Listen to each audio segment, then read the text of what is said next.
Marine Dubois avait toujours cru que le destin avait une façon particulière de changer nos vies quand on s'y attendait le moins. À 32 ans, biologiste dévouée à l'étude des écosystèmes fluviaux, elle trouvait la paix dans les eaux de la Loire, qui serpentaient paresseusement à travers la région du Val-de-Loire. Son mari, Pierre Dupont, un photographe de nature de 35 ans, partageait sa passion pour l'environnement, bien qu'il préférât en capturer les beautés à travers l'objectif de son inséparable appareil photo.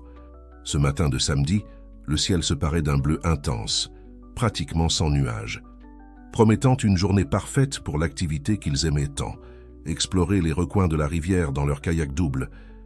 Était un rituel qu'ils maintenaient depuis 5 ans, depuis qu'ils s'étaient rencontrés lors d'un projet de préservation environnementale dans la région.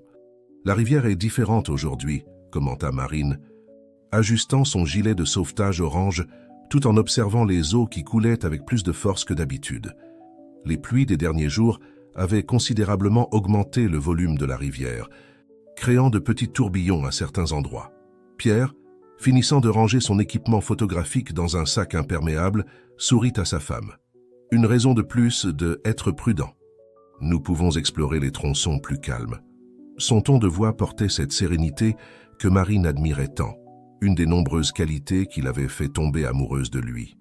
Le couple commença son voyage sous le regard attentif de Jean, le vétéran instructeur du club local de canoë-kayak. « Restez attentifs aux signes de la rivière », les avertit-il, connaisseur des pièges que les eaux apparemment tranquilles pouvaient cacher. Marine et Pierre acquiescèrent, pagayant en parfaite synchronisation, fruit d'années de pratiques communes. Au fur et à mesure qu'ils avançaient en aval, le paysage se transformait. Les rives urbaines cédèrent la place à une végétation plus dense, avec des arbres centenaires se penchant sur les eaux, créant un tunnel naturel de branches et de feuilles. Le bruit de la ville fut remplacé par le chant des oiseaux et le doux murmure des eaux. Marine photographiait mentalement chaque détail pour son prochain rapport de recherche, quand un bruit différent attira son attention. Parmi le bruit du courant et le chant des oiseaux, quelque chose semblait détonner. Pierre l'avait aussi remarqué, ralentissant le rythme des coups de pagaie. « Tu entends ça ?» demanda Marine, se penchant légèrement en avant dans le kayak. Le son, encore distant, était aigu et intermittent, presque comme un pleur. Son cœur s'accéléra, un mélange de curiosité et d'appréhension envahissant ses pensées. C'est alors qu'ils aperçurent quelque chose d'inhabituel flottant à quelques mètres devant eux. Un sac de voyage bleu marine, apparemment neuf, se balançait dans le courant, coincé entre quelques branches qui se projetèrent de la rive. Le son devenait plus net à mesure qu'il s'approchait, et maintenant il n'y avait plus de doute. Étaient en des pleurs, plusieurs d'entre eux venant de l'intérieur du sac. « Pierre, nous devons y arriver », s'exclama Marine, son instinct protecteur parlant plus fort que la prudence. Son mari, cependant, évaluait la situation avec des yeux expérimentés. Le courant dans cette section était plus fort, et les branches submergées représentaient un réel risque pour le kayak. « Nous devons être stratégiques », répondit-il, calculant déjà le meilleur itinéraire. « Si nous y allons directement, le courant pourrait nous faire chavirer. Nous devons contourner ce virage et utiliser ce banc de sable comme appui. » Pendant qu'il planifiait le sauvetage, un autre kayak apparut au tournant de la rivière. À son bord, Anne-Claire et Richard, un couple de médecins qui pratiquaient souvent le canoë-kayak les week-ends, s'approchèrent de la situation. Le destin, une fois de plus, semblait avoir orchestré cette rencontre parfaitement. « Vous avez entendu aussi ?» cria Anne-Claire, sa voix chargée d'inquiétude. Marine acquiesça, et rapidement les 4 kayakistes commencèrent à élaborer un plan de sauvetage. Le temps était crucial, et les pleurs venant du sac semblaient s'affaiblir à chaque minute. Ce qui avait commencé comme une tranquille promenade du samedi était sur le point de se transformer en une mission de sauvetage qui changerait à jamais les vies de Marine et Pierre. La rivière, témoin silencieux de tant d'histoires, se préparait à révéler un autre de ses mystères, tandis que le soleil du matin poursuivait sa course dans le ciel, indifférent au drame qui se déroulait dans ses eaux. L'opération de sauvetage exigeait une précision millimétrique.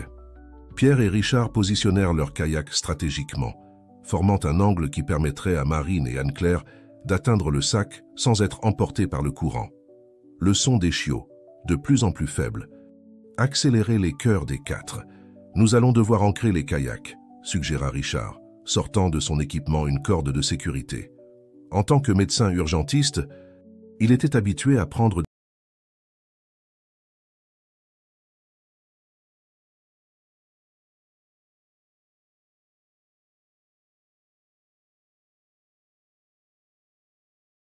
sur la rivière, lui disait que la situation était plus complexe qu'il n'y paraissait. Le courant formait un tourbillon traître près des branches, et un faux mouvement pourrait entraîner un accident. Anne-Claire, avec son expérience en pédiatrie, ne pouvait contenir son angoisse. Les sons deviennent plus faibles. Nous devons agir maintenant. Sa voix tremblait, mais ses mains restaient fermes sur la pagaie. Avec les kayaks dûment ancrés, Marine et Anne-Claire commencèrent l'approche. Pierre enregistrait tout avec sa caméra étanche, documentant chaque moment de cette opération inhabituelle. L'eau glacée éclaboussait leurs visages, leur rappelant la température que ces petits êtres à l'intérieur du sac devaient affronter. Presque là, chuchota Marine, s'étirant au maximum, tandis qu'Anne-Claire tenait fermement sa taille. Les doigts de Marine effleurèrent le tissu trempé du sac une fois, deux fois. À la troisième tentative, elle réussit à saisir une des anses. Le moment suivant sembla se dérouler au ralenti. En tirant le sac, le poids inattendu faillit déséquilibrer le kayak. Richard lança rapidement une autre corde, que Marine saisit habilement, leur permettant de ramener le kayak à une position plus sûre. Finalement, avec le sac à bord, Marine ouvrit la fermeture éclair avec des doigts tremblants. 6 petits chiots, qui ne devaient pas avoir plus de quelques semaines, tremblèrent de froid, entassés les uns sur les autres. Ils étaient de races différentes, ce qui rendait la situation encore plus intrigante. « Nous devons les réchauffer immédiatement », ordonna Anne-Claire, retirant déjà sa veste thermique pour envelopper les chiots. « Il y a une clinique vétérinaire à environ 2 km d'ici, près du club de canoë-kayak. » Pierre et Richard commencèrent à pagayer pour le retour, maintenant avec une urgence renouvelée. Marine tenait les chiots contre son corps, essayant de leur transmettre de la chaleur, tandis qu'Anne-Claire vérifiait chacun d'eux avec son regard clinique. « Comment quelqu'un peut-il faire une chose pareille ?» se demanda Marine à voix haute, ressentant un mélange de colère et de compassion. Un des chiots, un petit bâtard caramel, ouvrit brièvement les yeux, laissant échapper un gémissement faible qui lui brisa le cœur. Pendant le retour, ils rencontrèrent Jean, l'instructeur, qui activa immédiatement sa radio pour alerter la clinique vétérinaire de l'urgence. La nouvelle du sauvetage commençait à se répandre le long de la rive, attirant des regards curieux et inquiets des habitués du club. « Le docteur Michel vous attend déjà », informa Jean lorsqu'ils arrivèrent au ponton. « C'est le meilleur vétérinaire de la région, spécialiste des cas d'urgence. » Le groupe se divisa rapidement. Anne-Claire et Richard se dirigèrent vers la clinique avec les chiots dans leur voiture qui était garée près du club, tandis que Marine et Pierre se chargèrent de ranger les équipements et le mystérieux sac bleu qui pourrait contenir des indices sur les responsables de cet acte. En organisant tout, Marine remarqua quelque chose qui avait échappé pendant le sauvetage, une petite broderie sur le côté du sac, partiellement effacée par l'eau, mais encore lisible. « Auberge du Val enchantée », lut-elle à voix basse, échangeant un regard significatif avec Pierre. Le soleil était déjà haut dans le ciel quand ils montèrent enfin dans leur voiture pour se rendre à la clinique. Ce qui avait commencé comme un sauvetage se transformait en quelque chose de plus grand, une histoire qui devait être investiguée. Marine savait, par son expérience avec la nature, que rien n'arrivait par hasard dans la rivière. Cette rencontre était destinée à révéler bien plus qu'un simple cas isolé d'abandon. « Nous devons découvrir qui est derrière tout ça », dit Pierre en démarrant la voiture. Marine acquiesça, son esprit travaillant déjà sur les connexions possibles. L'auberge du Val enchanté ne serait que le début d'une enquête qui promettait de révéler une intrigue beaucoup plus complexe qu'il ne pouvait l'imaginer. La clinique vétérinaire du docteur Michel André était connue dans toute la région pour son approche humanisée. Quand Marine et Pierre arrivèrent, ils trouvèrent Anne-Claire et Richard dans la réception, tous deux encore agités par les événements de la matinée. L'environnement aseptisé et organisé contrastait avec l'aventure qu'ils avaient vécue quelques minutes auparavant sur la rivière. « Les chiots sont déjà pris en charge », informa Anne-Claire, passant nerveusement ses mains dans ses cheveux encore humides. Le docteur Michel a dit qu'ils sont arrivés à temps. Quelques minutes de plus, sa voix étrangla, laissant la phrase inachevée. La réceptionniste, Madame Zoé, une dame d'une soixantaine d'années qui travaillait à la clinique depuis son inauguration, observait le groupe avec intérêt. « En 15 ans de travail ici, je n'ai jamais rien vu de tel », commenta-t-elle, ajustant ses lunettes à monture colorée. « Mais ce n'est pas la première fois que nous recevons des animaux sauvés de la rivière. » Cette information fit Marine relever brusquement la tête. « Comment ça ? Ce n'est pas la première fois. » Avant que Madame Zoé puisse répondre, le docteur Michel apparut dans le couloir, sa blouse blanche impeccable, contrastant avec l'expression préoccupée sur son visage. « Pouvez-vous me suivre dans mon bureau ?» invita-t-il, faisant signe au groupe. « Nous devons discuter de certaines choses importantes. » Le cabinet du docteur Michel était accueillant, avec des murs décorés de photos d'animaux et de leurs propriétaires heureux. Une étagère remplie de livres vétérinaires occupait tout un mur, révélant son dévouement constant à l'étude et à la mise à jour de ses connaissances. « Tout d'abord, je tiens à vous féliciter pour le sauvetage, » commença-t-il, s'asseyant derrière son bureau en bois massif. « Les 6 chiots répondent bien au traitement. Ce sont 3 femelles et 3 mâles, d'environ 5 semaines. Ce qui est intéressant, c'est qu'ils sont de portées différentes. » Pierre, qui avait apporté le sac bleu trouvé dans la rivière, le posa sur le bureau du vétérinaire. « Nous avons trouvé cette identification, » dit-il, pointant vers la broderie de l'auberge du Val Enchanté. « Cela peut-il nous aider d'une manière ou d'une autre ?» Le docteur Michel ajusta ses lunettes, examinant attentivement la broderie. Son expression changea subtilement, comme si cette information confirmait quelque chose qu'il soupçonnait déjà. « Au cours des 6 derniers mois, j'ai reçu d'autres cas d'animaux sauvés de la rivière. Pas seulement des chiots, mais aussi des adultes. Toujours près de la zone où vous étiez aujourd'hui. » Marine sentit un frisson parcourir son échine. En tant que biologiste, elle connaissait bien les schémas de la nature, et cela était définitivement pas une coïncidence. « Pourquoi n'avez-vous pas dénoncé cela avant ?»« J'ai fait plusieurs signalements, » répondit le vétérinaire, ouvrant un tiroir et en sortant un dossier épais. Mais sans preuve concrète ou témoin, les enquêtes n'ont pas avancé. Aujourd'hui, avec vous comme témoin et ce sac comme preuve, nous avons enfin quelque chose de concret. Anne-Claire, qui gardait toujours son instinct médical en alerte, perçut quelque chose de plus dans l'expression du vétérinaire. « Ah, il y a autre chose, n'est-ce pas, docteur ?» Le docteur Michel soupira profondément avant de continuer. « L'auberge du Val Enchanté est située près d'une zone de protection environnementale. Ces derniers mois, des rumeurs ont circulé sur un supposé chenil clandestin dans la région. Des gens rapportent entendre des aboiements pendant la nuit, mais quand les autorités arrivent, elles ne trouvent jamais rien. » Richard, qui était resté silencieux jusque-là, prit la parole. « En tant que médecin urgentiste, j'ai déjà soigné quelques employés de l'auberge. Cela m'a toujours semblé être un endroit normal, bien géré. Les apparences sont trompeuses, » répondit le vétérinaire, feuilletant quelques documents dans son dossier. « Regardez ceci. » Il étala sur la table plusieurs photos d'autres animaux secourus ces derniers mois, tous trouvés à proximité du même tronçon de la rivière. Marine examina les photos avec son regard analytique de chercheuse. « Il y a un schéma ici, » murmura-t-elle, organisant les images par date et lieu. « Tous les sauvetages ont eu lieu les jours de fortes pluies. Quand la rivière est plus haute, exactement, » confirma le docteur Michel. « Quiconque fait cela choisit des jours spécifiques, quand il y a moins de gens qui circulent dans la région et que la rivière peut emporter les preuves au loin. » Pierre, qui était resté pensif, se manifesta enfin. « Et si nous menions notre propre enquête ? Marine connaît chaque centimètre de cette rivière. J'ai de l'expérience en photographie de surveillance. Et nous avons 2 médecins qui peuvent nous apporter leur soutien. » Le vétérinaire regarda le groupe avec un mélange d'espoir et d'inquiétude. Ce serait risqué. Mais avec le soutien adéquat des autorités, peut-être que c'est notre chance d'en finir une fois pour toutes. Un aboiement joyeux venant du couloir interrompit la conversation. L'assistante du docteur Michel, Julie, apparut à la porte avec l'un des chiots secourus dans les bras. Le petit bâtard Caramel, qui avait attiré l'attention de Marine lors du sauvetage. « Il va déjà beaucoup mieux », sourit Julie, permettant au chiot de lui lécher le visage.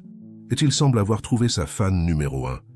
Marine se leva instinctivement, s'approchant du chiot qui tendit immédiatement sa patte dans sa direction. À ce moment-là, quelque chose changea dans son regard.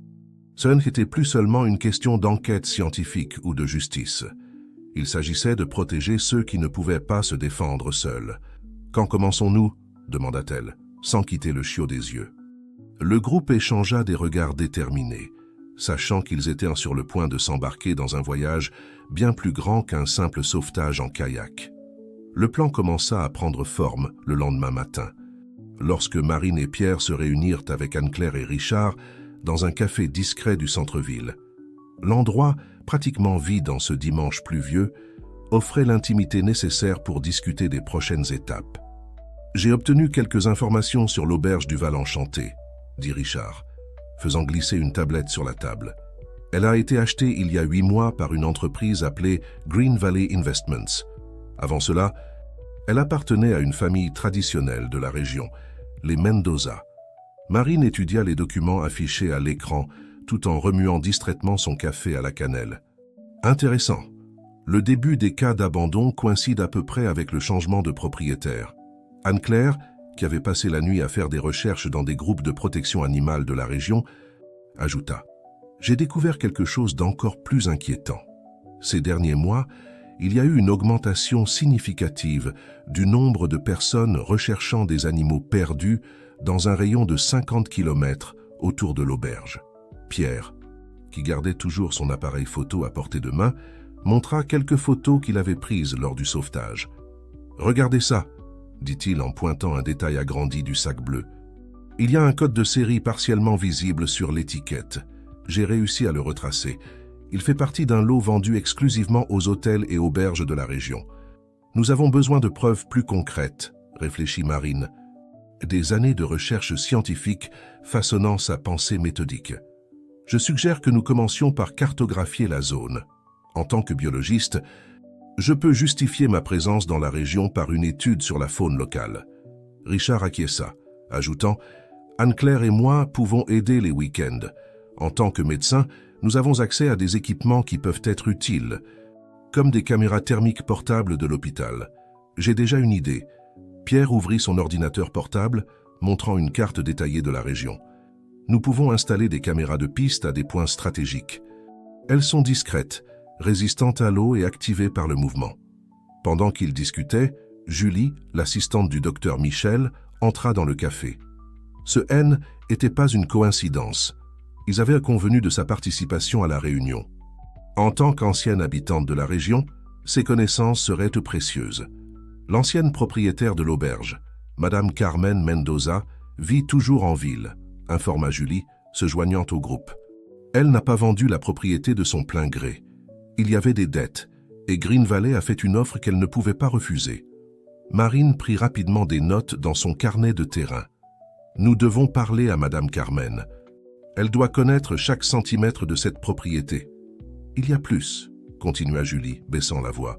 Mon frère travaille à la mairie, au service des travaux. Green Valley a demandé plusieurs permis pour des rénovations ces derniers mois, y compris des constructions souterraines, soi-disant pour un nouveau système d'eau. Pierre et Marine échangèrent des regards significatifs. Des constructions souterraines expliqueraient pourquoi les inspections n'avaient jamais rien trouvé de suspect. Nous devons être extrêmement prudents, avertit Anne-Claire. S'il existe vraiment une opération illégale, les personnes impliquées doivent avoir de l'influence et des ressources. Richard prit son téléphone portable, montrant une actualité récente. L'auberge organise un événement de week-end pour les entrepreneurs de la région. Ce serait une opportunité parfaite pour une enquête plus approfondie. Je peux proposer de photographier l'événement, suggéra Pierre. J'ai de l'expérience dans les événements sociaux. Cela ne soulèverait pas de soupçons. Marine compléta le raisonnement. Et je peux l'accompagner comme assistante. Cela nous donnerait la liberté de circuler dans la propriété. Julie fouilla dans son sac en sortant une enveloppe. Le docteur Michel m'a demandé de vous remettre ceci. Ce sont les résultats des examens des chiots secourus. Il y a quelque chose d'intriguant. Ils présentent tous le même schéma de vaccins et de médicaments dans l'organisme, suggérant qu'ils viennent du même endroit. Le groupe passa les 2 heures suivantes à élaborer un plan détaillé. Ils définirent des points stratégiques pour la surveillance, établirent des codes de communication et créèrent une chronologie pour l'enquête. Nous ne devons pas oublier notre objectif principal, rappela Marine, sa voix chargée de détermination. Il ne s'agit pas seulement de découvrir les responsables, mais aussi d'empêcher que d'autres animaux ne souffrent. Lorsqu'ils quittèrent le café, la pluie avait fait une trêve et un arc-en-ciel se formait à l'horizon. C'était comme si la nature leur envoyait un signe d'espoir. Le groupe se sépara avec la certitude qu'ils avaient fait le premier pas dans un voyage qui exigerait du courage, de l'intelligence et, par-dessus tout, de la prudence. Marine et Pierre, en rentrant chez eux, s'arrêtèrent brièvement à la clinique vétérinaire pour rendre visite au chiot secouru. Le petit bâtard Caramel, maintenant plus fort, les accueillit avec un remuement de queue enthousiaste. Ça, c'était un rappel vivant de la raison pour laquelle ils prenaient des risques dans cette enquête. Le week-end de l'événement à l'auberge du Val Enchanté arriva plus vite qu'ils ne l'avaient prévu.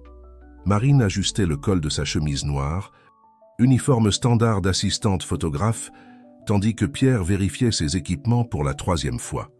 La camionnette qui les transportait montait la route sinueuse menant à la propriété. L'auberge était une construction imposante de style colonial, avec des jardins méticuleusement entretenus et une vue privilégiée sur la vallée. À première vue, rien ne trahissait les soupçons qu'il portait. Plusieurs voitures de luxe occupaient déjà le parking, indiquant que les invités importants étaient arrivés. « Rappelle-toi » chuchota Pierre, ajustant son appareil photo principal. « Nous devons paraître absolument professionnels. Tu t'occupes des équipements de soutien pendant que je photographie les invités. » Marine acquiesça, portant un sac avec des objectifs et des flashs supplémentaires. En réalité, certains de ces équipements étaient spécialement modifiés, gracieuseté d'un ami de Richard qui travaillait dans la technologie. 2 petites caméras camouflées et des capteurs de mouvement discrètement installés enregistreraient bien plus que des sourires et des toasts. Sandra Chen, la nouvelle gérante de l'auberge, vint les accueillir. C était une femme élégante, aux traits asiatiques et au sourire parfaitement étudié. « Bienvenue, vous pouvez commencer par le salon principal où se tiendra la réception. Ensuite, nous aurons des activités dans les jardins. » Tandis que Pierre commençait son travail en photographiant les invités qui arrivaient, Marine observait attentivement les employés. Il y avait quelque chose de mécanique dans leurs mouvements, comme s'ils étaient constamment surveillés. Près de la cuisine, elle remarqua une porte avec un système de sécurité électronique, inhabituel pour une zone de service. « Excusez-moi », une voix âgée attira son attention. Marine se retourna pour trouver une dame élégante qu'elle reconnut immédiatement des photos qu'ils avaient étudiées. « Madame Carmen Mendoza, pourriez-vous m'aider avec ceci ?» L'ancienne propriétaire tenait un sac qui était apparemment déchiré. Marine saisit l'opportunité. Tout en aidant la dame à ramasser ses affaires, Madame Carmen chuchota « Je sais qui vous êtes. Julie m'a parlé. Retrouvez-moi dans le jardin des orchidées dans 1 heure. » Le cœur de Marine s'accéléra, mais elle garda son sang-froid, se contentant d'acquiescer discrètement. Elle retourna à ses activités, maintenant encore plus attentive aux détails autour d'elle. Elle remarqua des caméras de sécurité à des angles stratégiques et des employés qui semblaient plus intéressés à surveiller qu'à servir. Pierre, entre une photo et une autre, réussissait à capturer des images des zones les plus réservées de l'auberge. Son œil professionnel identifia des détails suspects, des marques récentes de pneus sur un sentier supposément abandonné, des fenêtres, avec des barreaux dans les zones de service. Un mouvement constant d'employés vers une zone restreinte à l'arrière de la propriété. 1 heure plus tard, comme convenu, Marine trouva une brèche pour se diriger vers le jardin des orchidées, un espace plus réservé et clairement négligé depuis la vente de l'auberge. Madame Carmen l'attendait déjà, assise sur un banc de pierre partiellement couvert de plantes grimpantes. « Ma famille a pris soin de cette auberge pendant 3 générations. » commença la dame, sa voix chargée de chagrin. Quand j'ai été forcé de vendre, je savais que quelque chose n'allait pas. Green Valley Inn n'était pas intéressé par l'activité hôtelière. Il voulait l'emplacement, l'isolement. Marine écoutait attentivement, faisant semblant de photographier les orchidées. Avez-vous remarqué quelque chose de spécifique? Les rénovations ont commencé immédiatement après la vente. Ils ont construit une nouvelle annexe, soi-disant pour agrandir l'espace de loisirs. Mais les bruits ont commencé peu après, surtout la nuit. Madame Carmen hésita, regardant autour d'elle avant de continuer. Et il y a les sous-sols. Cette auberge a toujours eu des caves souterraines. Construites par les Portugais, mais ils ont tout élargi, créé de nouveaux tunnels. Un bruit de pas fit taire instantanément les 2 femmes, Sandra Chen apparut dans le jardin, son sourire professionnel toujours en place. « Ah, vous êtes là, Madame Carmen. Je ne savais pas que vous viendriez. Quelle surprise, agréable. » Le ton forcément cordial ne trompa personne. Marine perçut la tension dans l'air et improvisa rapidement. « Je photographiais les orchidées pour le catalogue de l'événement. Madame Carmen m'expliquait gentiment certaines espèces rares. » Sandra acquiesça, mais ses yeux révélèrent de la méfiance. « Le cocktail principal va commencer. Nous avons besoin de photos de tous les invités. » Était un ordre déguisé en demande. Lorsque Marine retourna dans le salon principal, elle remarqua que Pierre avait réussi à s'approcher de la zone restreinte, photographiant apparemment les jardins, mais en réalité enregistrant des détails importants de la structure. Événement continuait, avec des entrepreneurs et des politiciens locaux discutant avec animation, complètement ignorants de la véritable nature de cet endroit. À mesure que l'après-midi avançait, les pièces du puzzle commençaient à s'assembler. Chaque détail observé, chaque information chuchotée par Madame Carmen, chaque image capturée par Pierre, tout pointait vers quelque chose de beaucoup plus grand qu'il ne l'avait imaginé initialement. Le soleil commençait à se coucher lorsque Marine remarqua un détail crucial. À intervalles réguliers, une camionnette blanche sans identification entrait et sortait de la propriété par l'accès de service, toujours avec les vitres teintées. Il était temps d'élargir l'enquête. La semaine suivante à l'événement, le groupe se réunit dans le cabinet du docteur Michel pour analyser les preuves recueillies. Les photos de Pierre, méthodiquement organisées, révélaient un schéma inquiétant de mouvement dans l'auberge. Marine avait cartographié chaque entrée et sortie de la mystérieuse camionnette blanche, tandis qu'Anne-Claire et Richard contribuaient avec des informations obtenues par leur contact à l'hôpital. « Regardez ça », pointa Pierre, agrandissant une image sur l'écran de son ordinateur portable. Ces marques au sol près de la nouvelle annexe. Elles sont caractéristiques de travaux récents. Et voyez, il y a un motif de ventilation qui n'a pas de sens pour une construction ordinaire. Marine compléta. Madame Carmen m'a transmis d'anciens plans de l'auberge. Les tunnels originaux n'allaient pas jusqu'à cette zone. Quelque chose a été étendu là-bas, et de manière significative. J'ai trouvé quelque chose d'intéressant, interrompit Julie en entrant dans la pièce avec un dossier. Mon frère à la mairie a localisé les plans des récentes rénovations.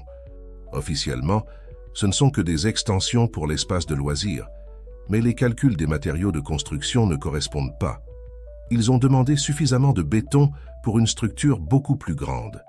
Anne-Claire, qui analysait les résultats des examens des chiots secourus, fit une découverte importante. Tous les chiots présentent le même schéma de vaccin, mais regardez, ce sont des vaccins importés d'un laboratoire spécifique. J'ai pu retracer. Seules 3 cliniques de la région sont autorisées à utiliser ce type de vaccin. Et l'une de ces cliniques, compléta le docteur Michel, appartient au même groupe d'entreprises que Green Valley Investments. Richard, qui restait en contact avec certains employés des urgences qui étaient ses patients, partagea. 3 anciens employés de l'auberge ont demandé des soins ces derniers mois avec le même schéma de symptômes, des problèmes respiratoires compatibles avec une exposition prolongée à des environnements souterrains mal ventilés. Marine frissonna en reliant les points. Ils utilisent les anciens tunnels et les nouvelles constructions pour quelque chose de bien plus grand que ce que nous imaginions. La camionnette blanche, les livraisons nocturnes, les aboiements. Nous avons besoin de preuves concrètes. Réfléchis, Pierre. Les photos et les témoignages sont importants, mais nous devons surprendre quelque chose en cours. C'est alors que Julie, qui était restée silencieuse pendant quelques minutes, parla « J'ai peut-être une solution. Ma cousine travaille pour un service de nettoyage externalisé et a obtenu un poste à l'auberge. Elle commence la semaine prochaine. » Le groupe passa les heures suivantes à élaborer un plan méticuleux. Marine utiliserait sa connaissance de la rivière et de la région pour cartographier les itinéraires de fuite possibles et les points de surveillance. Pierre préparerait des équipements de surveillance plus sophistiqués. Anne-Claire et Richard organiseraient une équipe de soutien médical vétérinaire pour toute urgence. « Il y a une chose de plus », ajouta le docteur Michel, ouvrant un tiroir de son classeur. « J'ai reçu une visite intéressante hier. Une ancienne employée de l'auberge qui y travaillait avant la vente. Elle a tenu un journal avec des notes sur des changements suspects qui ont commencé même avant que la vente ne soit finalisée. Le journal révélait que Green Valley avait commencé à faire des modifications discrètes sur la propriété des mois avant l'achat officiel, profitant des difficultés financières des Mendoza. De petites rénovations ici et là, toujours dans des zones peu visibles, préparant le terrain pour quelque chose de plus grand. Nous devons agir rapidement, insista Marine. Chaque jour qui passe est un jour de plus de souffrance potentielle pour ces animaux. Le groupe décida que l'opération principale aurait lieu dans 2 semaines. Temps suffisant pour que la cousine de Julie se familiarise avec la routine de l'auberge et cartographie les horaires les plus vulnérables. Pierre installerait des caméras de surveillance à des points stratégiques de la rivière, profitant de sa supposée recherche photographique sur la faune locale comme couverture. Alors qu'il finalisait les préparatifs, un aboiement familier résonna dans le couloir de la clinique. Le petit chien bâtard Caramel, maintenant rétabli et plus fort, entra en courant dans la pièce, suivi de 2 autres chiots secourus. Leur présence était un rappel vivant de la raison de toute cette mobilisation. Marine s'accroupit pour caresser les chiots, son regard rencontrant celui de Pierre. Il n'avait pas besoin de mots pour exprimer leur détermination. La prochaine étape serait décisive et il n'y avait pas de place pour les erreurs. La vérité sur l'auberge du Val Enchanté était sur le point d'être révélée, et avec elle, l'espoir de mettre fin à un système qui était resté dans l'ombre depuis trop longtemps. La lune croissante éclairait partiellement la vallée lorsque l'opération commença. Après 2 semaines de préparation minutieuse, chaque membre du groupe était en position. Marine et Pierre occupaient un point d'observation stratégique près de la rivière, camouflé par la végétation dense.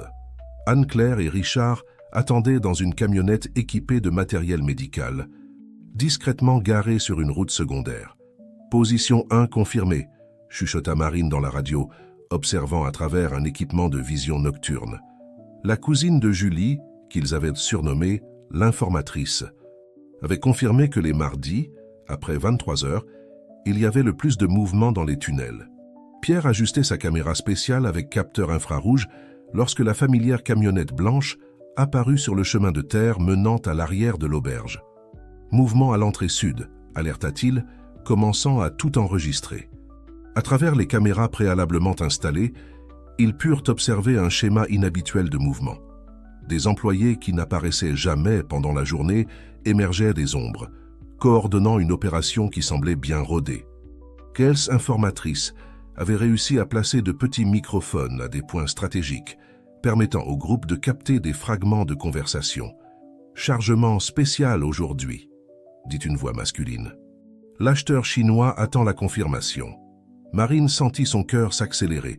Les soupçons sur un système international commençaient à se confirmer. Pierre continuait à photographier méthodiquement, enregistrant les visages, les plaques d'immatriculation, les horaires. Chaque détail pourrait être crucial. C'est alors que quelque chose d'inattendu se produisit. L'un des nouveaux employés, apparemment mal informé sur les procédures, ouvrit la mauvaise porte de l'annexe. Pendant quelques secondes, avant que quelqu'un puisse l'empêcher, le son de dizaines d'aboiements remplit l'air nocturne. « Mon Dieu !» murmura Marine, ajustant son équipement de vision nocturne. À travers une fente dans la construction, on pouvait voir des rangées de box improvisées. Il y en a beaucoup plus que ce que nous pensions. Pierre transmettait les images en temps réel à un serveur sécurisé. « Je vois au moins 3 niveaux différents de construction souterraine », observa-t-il, utilisant une caméra thermique spéciale. La chaleur corporelle des animaux crée un motif visible. Elle, les informatrices, réussit à s'approcher suffisamment pour capter plus de détails de la conversation, des plans de transport, des itinéraires de distribution, des valeurs négociées. Chaque mot enregistré était une pièce supplémentaire dans le puzzle qu'ils assemblaient. Anne-Claire et Richard, surveillant tout depuis la camionnette, maintenaient le contact avec une équipe de sauvetage animal en attente. « Nous avons 3 cliniques prêtes à recevoir des urgences », confirma Anne-Claire, et le docteur Michel coordonne un réseau de foyers temporaires. L'opération se poursuivit pendant 2 heures de plus, documentant chaque mouvement, chaque conversation, chaque preuve du système. Marine observait tout avec un mélange d'horreur et de détermination. Le plan était de collecter suffisamment de preuves pour garantir que, lorsque les autorités interviendraient, il n'y aurait aucun moyen d'échapper. C'est alors qu'ils remarquèrent un mouvement différent. Sandra Chen arriva dans sa voiture importée, accompagnée de 2 hommes en costume. « C'est eux », chuchota elle, informatrice à la radio. Il est vrai propriétaire de l'opération. Pierre réussit à capturer des images claires des 3 personnes en train de discuter, gesticulant en direction des tunnels, discutant clairement des détails de l'affaire. Marine activa l'enregistreur haute précision, captant des fragments révélateurs de la conversation. « Le laboratoire en Chine est satisfait des derniers spécimens », dit l'un des cadres. « Ils veulent tripler la commande pour le mois prochain. » L'ampleur de l'opération commençait à se révéler. Ce N n'était pas seulement un cas d'abandon d'animaux, C était un réseau international de trafic. Utilisant les tunnels de l'auberge comme centre d'opération pour quelque chose de beaucoup plus grand. Marine sentit une goutte de sueur froide couler le long de son front. Les preuves qu'ils recueillaient étaient beaucoup plus graves que ce qu'ils avaient imaginé initialement. Pierre continuait à photographier méthodiquement, ses mains fermes malgré la tension du moment. « Je pense que nous avons assez », murmura-t-il après quelques minutes de plus. « Nous devons partir avant que... » Un aboiement aigu coupa l'air, suivi par d'autres. Quelque chose avait agité les animaux dans les tunnels. Sandra Chen et les cadres arrêtèrent leur conversation. Alerte. Pendant un moment, le temps sembla se figer. Marine et Pierre échangèrent des regards tendus. La nuit N n'était pas encore terminée. Et les révélations les plus impactantes étaient sur le point d'émerger des ombres de l'auberge du Val enchanté. L'aboiement qui brisa le silence de la nuit fut comme le déclencheur d'une réaction en chaîne. Sandra Chen et les cadres se dirigèrent rapidement vers l'intérieur de l'annexe, tandis que les employés couraient dans toutes les directions, dans une tentative désespérée de contenir ce qui se passait dans les niveaux souterrains. Marine et Pierre restèrent immobiles, leur cœur battant la chamade. Chaque seconde était cruciale, chaque image capturée pourrait être la preuve définitive dont ils avaient besoin. Quelle informatrice S était stratégiquement positionnée près d'une sortie de secours, prête à fournir plus de détails. Ils essayèrent de transférer les animaux vers un autre endroit, chuchota elle les informatrices quand, dans le communicateur. J'ai entendu quelque chose à propos d'un plan de contingence. Pierre ajusta sa caméra, se concentrant sur le mouvement frénétique autour de l'annexe. Marine, regarde là-bas, pointa-t-il vers une petite porte latérale qui s'ouvrit. Un employé sortit en portant une mallette métallique, regardant nerveusement autour de lui, avant de se diriger vers un véhicule garé dans l'ombre. Marine contacta rapidement Anne-Claire et Richard. « Préparez-vous. Je pense que nous devrons agir plus tôt que prévu. » Pendant ce temps, à l'intérieur des tunnels, le chaos s'installait. Les aboiements s'intensifièrent, résonnant à travers la structure souterraine. L'informatrice réussit à s'approcher suffisamment pour capter des fragments de conversation alarmés. « Les sédatifs ne fonctionnent pas », cria quelqu'un. « Nous devons les évacuer maintenant. » C'est à ce moment que Marine prit une décision risquée. « Pierre, je vais m'approcher. Nous devons voir ce qui se passe là-dedans. »« C'est trop dangereux », protesta Pierre. Mais il savait déjà qu'il ne pourrait pas la dissuader. Avec des années d'expérience en randonnée et en exploration, Marine se déplaça silencieusement à travers la végétation, s'approchant de l'annexe. À travers une fenêtre basse, elle put entrevoir l'intérieur. Ce qu'elle vit lui retourna l'estomac. Des dizaines de chiens de diverses races et tailles étaient dans des compartiments improvisés. Certains semblaient drogués, d'autres aboyaient sans cesse. Les employés courèrent d'un côté à l'autre, essayant de contrôler la situation. Marine activa son communicateur. « Anne, Richard, préparez l'équipe de sauvetage. Nous avons une urgence ici. » À ce moment précis, des sirènes commencèrent à retentir au loin. Quelqu'un avait alerté les autorités. Sandra Chen et les cadres, réalisant que la situation était hors de contrôle, coururent vers leur voiture. « Maintenant, Pierre !» cria Marine. Il activa immédiatement un dispositif qui bloqua électroniquement les portails de l'auberge, empêchant la fuite des principaux suspects. Les heures suivantes furent un tourbillon d'actions. Des policiers, des agents environnementaux et l'équipe de sauvetage envahirent la propriété. Marine et Pierre, avec Anne-Claire et Richard, coordonnèrent le sauvetage des animaux, fournissant des soins médicaux immédiats et documentant chaque preuve trouvée. L'aube apporta avec elle la véritable ampleur de l'opération criminelle. Plus de 200 chiens furent secourus, beaucoup d'entre eux de races rares ou avec des modifications génétiques spécifiques. Les documents saisis révélèrent un réseau international de trafic d'animaux, impliquant des laboratoires clandestins et des acheteurs de plusieurs pays. Sandra Chen, les cadres et divers employés furent arrêtés. Elle, informatrice, dont l'identité fut préservée, fournit des témoignages cruciaux qui aidèrent à démêler toute la structure de l'organisation. Quelques jours plus tard, lors d'une conférence de presse, Marine, encore visiblement émue, s'adressa aux journalistes. « Ce que nous avons découvert va bien au-delà d'un cas isolé d'abandon. Était une opération sophistiquée de cruauté envers les animaux et de trafic international. Mais aujourd'hui, grâce aux efforts conjoints de nombreuses personnes courageuses, nous pouvons dire que ces animaux sont en sécurité. » Pierre, à ses côtés, qui ajouta « Les images et les preuves que nous avons recueillies seront essentielles pour garantir que les responsables soient dûment punis. Mais notre travail ne s'arrête pas là. Il y a encore beaucoup d'animaux qui ont besoin de foyers et de soins. » Dans les mois qui suivirent, l'histoire de l'auberge du Val Enchanté connut une répercussion nationale et internationale. L'affaire devint un tournant dans la lutte contre le trafic d'animaux, inspirant des changements dans la législation et une augmentation de la surveillance des zones reculées. Marine et Pierre, désormais reconnus comme des héros locaux, décidèrent de fonder une ONG dédiée au sauvetage et à la protection des animaux. Anne-Claire et Richard se joignirent à la cause, offrant leurs connaissances médicales pour créer un centre de réhabilitation pour les animaux secourus. Le petit bâtard Caramel, qui avait été le premier signe de tout ce périple, fut adopté par Marine et Pierre. Ils l'appelèrent « Vaillant », un rappel constant du courage nécessaire pour affronter l'injustice. L'auberge du Val Enchanté, autrefois symbole de sombres secrets, fut transformée en un sanctuaire animalier, un lieu d'espoir et de rétablissement. Les tunnels qui abritaient autrefois la souffrance étaient maintenant utilisés pour des études de comportement animal et des programmes éducatifs. Alors que le soleil se couchait sur la vallée, Marine observait les animaux secourus jouant librement dans les jardins rénovés de l'ancienne auberge. Vaillant, à ses côtés, remuait joyeusement la queue. Elle sourit, sachant que, bien qu'il y ait encore beaucoup de travail à faire, ce n'était que le début d'une nouvelle ère de compassion et de justice pour les animaux. La fin, pensa Marine. Non, ce n'est que le début d'une histoire bien plus grande.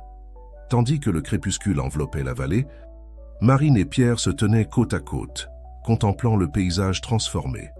L'ancienne auberge du Val Enchanté, autrefois centre d'opération d'un réseau criminel, était maintenant un phare d'espoir pour les animaux maltraités et abandonnés. Les mois qui suivirent le démantèlement du réseau de trafic furent intenses. L'affaire avait attiré l'attention internationale, mettant en lumière non seulement les horreurs du trafic d'animaux, mais aussi la détermination et le courage de ceux qui luttaient contre. Marine, en tant que biologiste, se concentra sur la réhabilitation des écosystèmes locaux qui avaient été perturbés par les activités illégales. Elle travaillait en étroite collaboration avec des experts en conservation pour s'assurer que la transformation de l'auberge en sanctuaire animalier respectait l'équilibre naturel de la région. Pierre, quant à lui, utilisa ses talents de photographe pour documenter le processus de guérison des animaux rescapés. Ces images puissantes, capturant le voyage des animaux de la souffrance à la liberté, devinrent virales, sensibilisant le public à la cause de la protection animale. Anne-Claire et Richard, forts de leur expertise médicale, mirent en place un programme de soins vétérinaires de pointe au sein du sanctuaire. Ils formèrent une équipe de vétérinaires et d'assistants dévoués, capables de traiter les cas les plus complexes, résultant des expériences menées dans les laboratoires clandestins. L'ONG fondée par le groupe, baptisée « Nouveau Départ », devint rapidement un modèle dans le domaine de la protection animale. Ils ne se contentaient pas de sauver et de soigner les animaux, ils travaillaient activement à changer les mentalités et les lois. Un an après le démantèlement du réseau, Marine fut invitée à prononcer un discours devant l'Assemblée nationale. Debout à la tribune, avec Vaillant à ses pieds, elle parla avec passion. Ce que nous avons découvert à l'auberge du Val Enchanté était que la pointe de l'iceberg. Le trafic d'animaux est une industrie mondiale qui prospère dans l'ombre. Mais notre expérience a montré que lorsque des personnes ordinaires décident d'agir, des changements extraordinaires peuvent se produire. Son discours conduisit à l'adoption de nouvelles lois renforçant les peines pour le trafic d'animaux et allouant plus de ressources à la protection de la faune. Pendant ce temps, à l'ancien site de l'auberge du Val Enchanté, la vie avait repris son cours naturel. Les tunnels, autrefois lieux de souffrance, abritaient maintenant des programmes de recherche éthique sur le comportement animal. Les jardins fleurissaient, remplis du son joyeux des aboiements et des jeux. Un jour, alors que Marine faisait visiter le sanctuaire à un groupe d'écoliers, une petite fille leva la main et demanda « Madame, comment avez-vous eu le courage de faire tout ça ?» Marine s'accroupit au niveau de l'enfant, Vaillant à ses côtés, et répondit avec un sourire doux « Le courage, ma chérie, vient de la conviction que même la plus petite action peut faire une grande différence. Chacun de nous a le pouvoir de changer les choses. Il suffit d'oser essayer. » Cette réponse résonnait profondément avec la philosophie qui avait guidé leur aventure depuis le début. Chaque membre du groupe, Marine, Pierre, Anne-Claire, Richard, et même la mystérieuse informatrice, avait joué un rôle crucial, prouvant que la somme des petites actions pouvait conduire à un changement monumental. Le sanctuaire continua à croître et à évoluer. Il devint un centre d'excellence pour la réhabilitation des animaux, mais aussi un lieu de éducation et de sensibilisation. Des visiteurs du monde entier venaient pour apprendre, s'inspirer et, parfois, adopter un nouvel ami à quatre pattes. L'histoire de l'auberge du Val Enchanté et de sa transformation en sanctuaire devint légendaire, inspirant d'autres communautés à travers le monde à agir contre la maltraitance animale. Des sanctuaires similaires commencèrent à apparaître dans d'autres pays, formant un réseau global de protection et de compassion. Marine et Pierre, main dans la main, regardaient souvent le coucher du soleil depuis la colline surplombant le sanctuaire. Vaillant, toujours fidèle, s'asseyait entre eux, son museau pointé vers l'horizon, comme s'il comprenait la portée de leur voyage. « Sans qui aurait cru qu'une simple balade en canoë nous mènerait ici ?» murmura Pierre, serrant doucement la main de Marine. Elle sourit, ses yeux brillants de détermination et d'espoir. « C'est vrai, mais ce n'est toujours que le début. Il y a encore tant à faire, tant d'animaux à sauver, tant de mentalités à changer. » Alors que les derniers rayons du soleil caressèrent la vallée, illuminant le sanctuaire d'une lueur dorée, Marine réalisa que leur aventure, loin d'être terminée, entrait dans un nouveau chapitre. Un chapitre rempli d'espoir, de défis et de possibilités infinies. Le petit Vaillant, comme s'il sentait l'importance du moment, leva les yeux vers ses humains et aboya doucement. Comme pour dire, ensemble, nous pouvons tout accomplir. Et c'est ainsi que l'histoire de l'auberge du Val Enchanté, transformée en un havre de paix et d'espoir, continua à inspirer et à changer des vies, une patte à la fois.